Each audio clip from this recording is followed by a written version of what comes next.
तो आप लोग देखोगे कि पहले की गाड़ी में क्या था कि इतना ज्यादा पिकअप, इतनी ज्यादा टॉर्क आउटपुट नहीं मिलती थी। टर्बो चार्जर का जो प्रोसेस है वो पूरा का पूरा काम कैसे करता है, टेम्परेचर को कंट्रोल करने का कोई भी सोल्यूशन नहीं किया गया। और एयर कंप्रेशन जब शुरू होगा तो वो कंप्रेस्ड एयर जाएगी कहाँ पे? आपने देखा होगा कि गाड़ी के स्पेशली महिंद्रा के अंदर लिखा रहता है कि turbo charge equipped without lubrication हुए मैं गाड़ी को भगाना शुरू कर दूंगा तो क्या होगा? तो वहां पे प्रेशर को कंट्रोल कैसे किया जाए? ये कंडीशन ये पहुंच जाएगी कि यहाँ पे इतना ज्यादा प्रेशर हो जाएगा कि कोई पाइप फट जाए, इंटरकूलर फट जाए, ठीक है, यहाँ पे टर्बो चार्जर ही डैमेज हो जाए।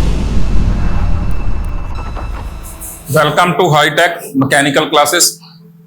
आज की थ्योरी का हमारा टॉपिक है टर्बो चार्जर। ठीक है, तो सबसे पहले टर्बो चार्जर काम क्या करता है? ये काम करता है एयर कंप्रेशन का। एयर कंप्रेशन मतलब एयर को कंप्रेस करके हमारे कंबेशन चैम्बर तक भेजना। पहले के कन्वेंशनल इंजन में क्या होता था कि पिस्टन एयर को सक करता है, जितनी पिस्टन सक करेगा उतनी ही एयर अंदर जाएगी। लेकिन क्या होगा अगर हम खुद से एयर को कंप्रेस करके अंदर भेजें? तो ऑब्वियस है हमें मैक्स एफिशिएंसी, फ्यूल एफिशिएंसी और मैक्सिमम पावर आउटपुट मिलेगा। ठीक है जी, तो सबसे पहला काम एयर को कंप्रेस करना। ठीक है, इससे क्या होगा, हमारा गाड़ी की ओवरऑल एफिशिएंसी इंक्रीज हो जाएगी। तो आप लोग देखोगे कि पहले की गाड़ी में क्या था कि इतना ज्यादा पिकअप, इतनी ज्यादा टॉर्क आउटपुट नहीं मिलती थी। ठीक है, जब से गाड़ियों में टर्बो ज्यादा यूज होना शुरू हुआ तो क्या हो गया, एक छोटा इंजन भी हमें ज्यादा टॉर्क, ज्यादा पिकअप और मच बेटर एफिशिएंसी दे रहा है, भले ही वो फ्यूल की एफिशिएंसी हो या फिर आउटपुट।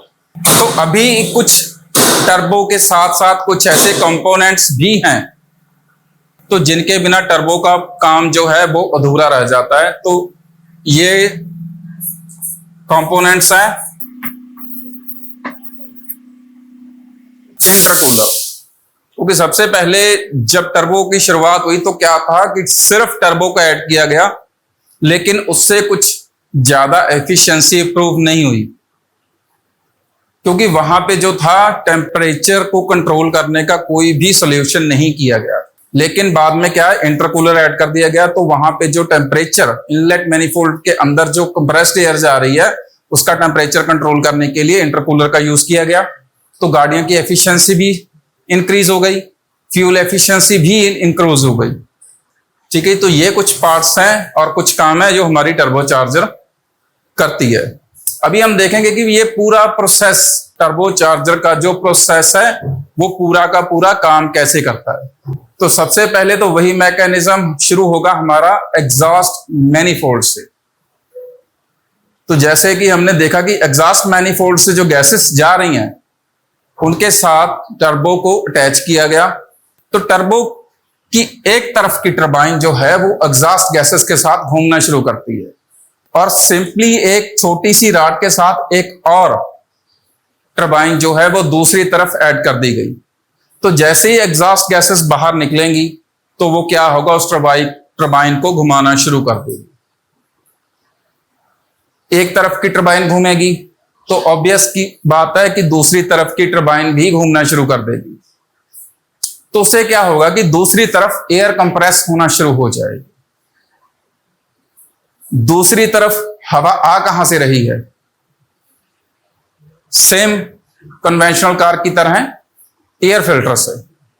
एयर फिल्टर से जो पाइप आ रही है वो हमारी टर्बो चार्जर के साथ लगी हुई है। उसके बाद वहां से जो एयर आ रही है उसे कंप्रेस किया जाता है ताकि इंजन के अंदर जाने वाली जो हवा है, कंप्रेस्ड एयर है, वो नीट एंड क्लीन रहे। अभी यहां से जितनी स्पीड के साथ मेरी टरबाइन एग्जॉस्ट मैनिफोल्ड वाली घूमेगी उतनी ही स्पीड के साथ इनलेट मैनिफोल्ड वाली टरबाइन भी घूमेगी। तो वहां पे एयर कंप्रेशन शुरू होगा और एयर कंप्रेशन जब शुरू होगा तो वो कंप्रेस्ड एयर जाएगी कहां पे? वो जाएगी डायरेक्टली हमारे इंटरकूलर के अंदर। अभी यहां पे एग्जॉस्ट और इनलेट, इनमें बहुत ही छोटा सा गैप होता है सिर्फ टर्बो चार्जर का। तो ऑब्वियस सी बात है कि अगर यहां पे हीट इंक्रीज हो रही है तो यहां पे इनलेट की जो हवा है उसकी भी हीट जो है वो इंक्रीज हो जाएगी। तो अगर ये एयर जिसका टेम्परेचर अभी ज्यादा है उसे मैं इनलेट मैनिफोल्ड में डाल दूंगा तो क्या होगा, प्रॉपर कंबस्टन नहीं होगा। तो उस एयर को ठंडा करने के लिए एक छोटा सा मॉड्यूल या कंपोनेंट ऐड कर दिया गया जिसे बोलते हैं इंटरकूलर।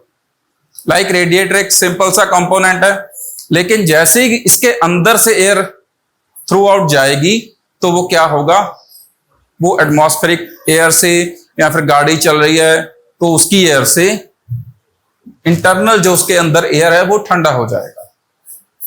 और जैसे ही ये ठंडी एयर इनलेट मैनिफोल्ड में जाएगी तो वहां पे जो गाड़ी की एफिशिएंसी को इंप्रूव करने में हेल्प करेगी।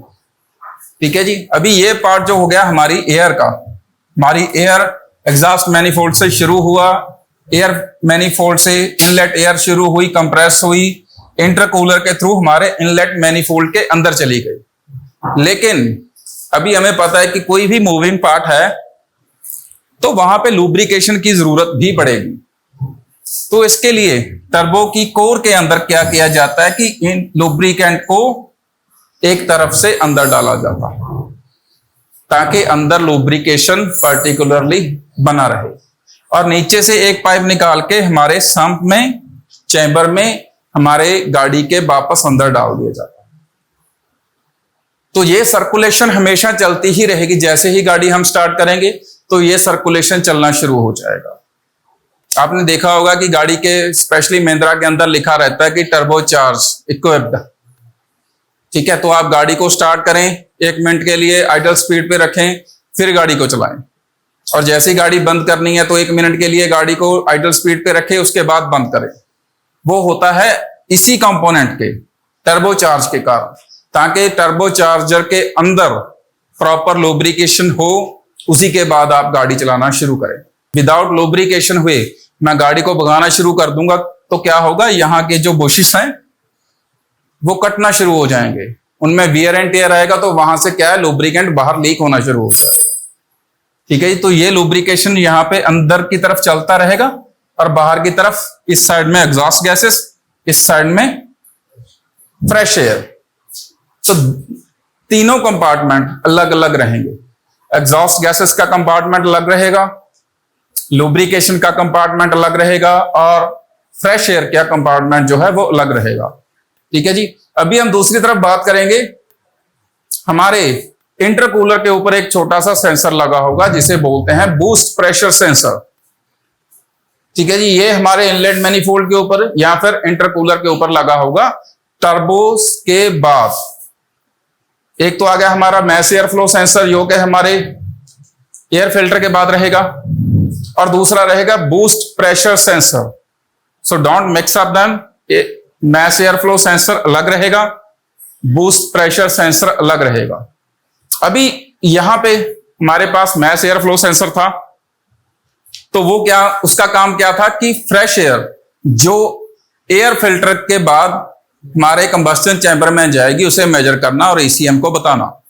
अभी बूस्ट प्रेशर सेंसर काम क्या करता है, तो वही जो air mass air flow sensor से आई वही कहीं ना कहीं अलग अलग कंपोनेंट से घूम के इनलेट मैनिफोल्ड या फिर टर्बो इंटरकूलर तक जा रही है ना, लेकिन दोनों का काम अलग है। अभी जो बूस्ट प्रेशर सेंसर है वो क्या करता है, वो टर्बो के बाद का जो प्रेशर बना उसे मेजर करेगा और हमारे ईसीएम को बताएगा कि हमारी टर्बो जो है क्या प्रेशर जनरेट कर रही है। ठीक है जी। हमारी बुक के अंदर बेसिक ऑफ मेगाट्रॉनिक के अंदर पेज नंबर 8 के अंदर प्रॉपरली मेंशन्ड है बूस्ट प्रेशर सेंसर। ठीक है, इसमें बकायदा बताया गया है कि यह सेंसर टर्बो चार्जर के उपरांत लगा होता है। यह सेंसर 3 तारों और 4 तारों का हो सकता है। ठीक है जी। इसमें बकायदा इसकी पूरी मेजरमेंट जो भी ये करता है, काम क्या करता है, कैसे करता है, ये ईच एंड एवरीथिंग वो बताया था। इसमें इसके फॉल्ट भी बताए गए हैं। इंजन 3000 आरपीएम से ऊपर नहीं जाएगा, ब्लैक स्मोक आएगा। ठीक है जी। इसके अंदर में कोड ना आए यह भी हो सकता है कि स्कैनर में कोड ना आए, वाहन चलते समय झटके मारेगा। तो अगर आपके पास कोई भी ऐसा फॉल्ट आता है जो भी यहाँ पे मेंशन्ड है, तो हम ये सोच सकते हैं कि ये बूस्ट प्रेशर सेंसर के रिलेटेड हो सकता है। अभी हम बात करेंगे कि यहाँ पे टर्बोचार्जर के अंदर, यहाँ पे इसका काम हो गया एयर को कंप्रेस करना, लेकिन यहां पे एग्जॉस्ट गैसेस तो कंटिन्यूसली चलती रहेगी, टरबाइन घूमता रहेगा।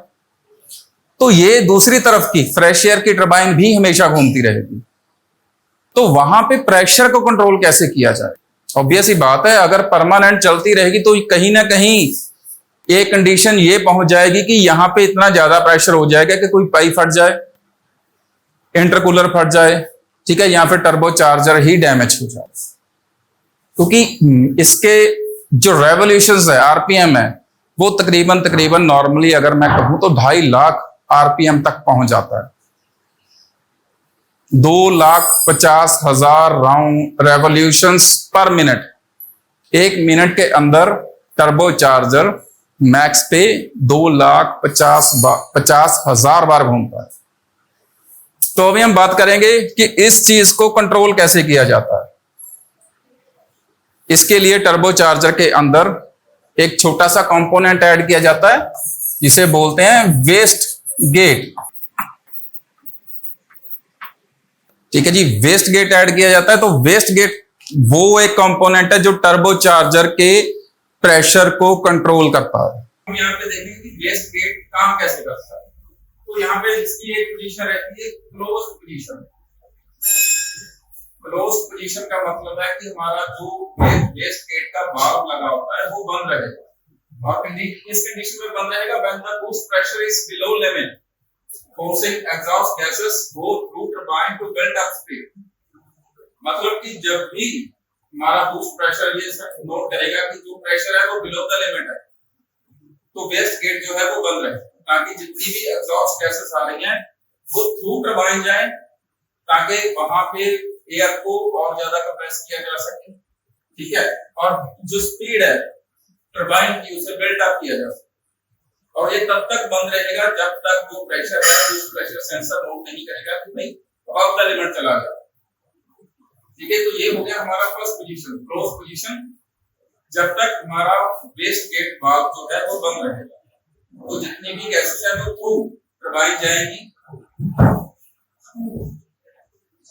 उसके बाद second position, it's called over pressure. Open position कब होगी? जब ओवर प्रेशर हो जाए। Over pressure overcome the spring tension and opens the valve, allow exhaust gases to bypass the turbine। तो सिंपली वहां पे एक मैकेनिज्म लगा रहता है, हम बात करेंगे as an example Swift diesel की। तो एक छोटा सा मैकेनिज्म लगा रहता है वाल्व। तो जैसे ही हमारा जो है प्रेशर ओवर चला जाए, बिलो द लिमिट तो क्लोज रहेगा, जैसे ही ओवर प्रेशर हुआ तो क्या होगा, स्प्रिंग टेंशन की वजह से वाल्व अपने आप ओपन होना शुरू होता है, और जितनी भी एक्स्ट्रा एग्जॉस्ट गैसेस हैं वो अभी टरबाइन से बाईपास होते हैं। वहां पे क्या होगा, कुछ एग्जॉस्ट गैसेस टरबाइन की तरफ से जा रही हैं, वो टरबाइन को घुमा रही हैं, और एक्स्ट्रा जितनी भी एग्जॉस्ट गैसेस है वो डायरेक्टली या हम कहें बाईपास, ठीक है, हमारे सलांसर के अंदर जाना शुरू हो जाएगी, तो थ्रू टरबाइन नहीं जाएंगे। तो वहां पे क्या है कि टरबाइन की जो स्पीड है उसे लिमिटेड कर दिया गया, जितनी स्पीड चाहिए उतनी रखी गई, जो एक्स्ट्रा एग्जॉस्ट गैसेस थी उन्हें बाईपास कर दिया, ताकि वो स्पीड बिल्ट अप हो गई, अभी वो उसी स्पीड पे चलती रहे, स्पीड ओवर ना हो जाए, तो वेस्ट गेट ओपन हो जाए।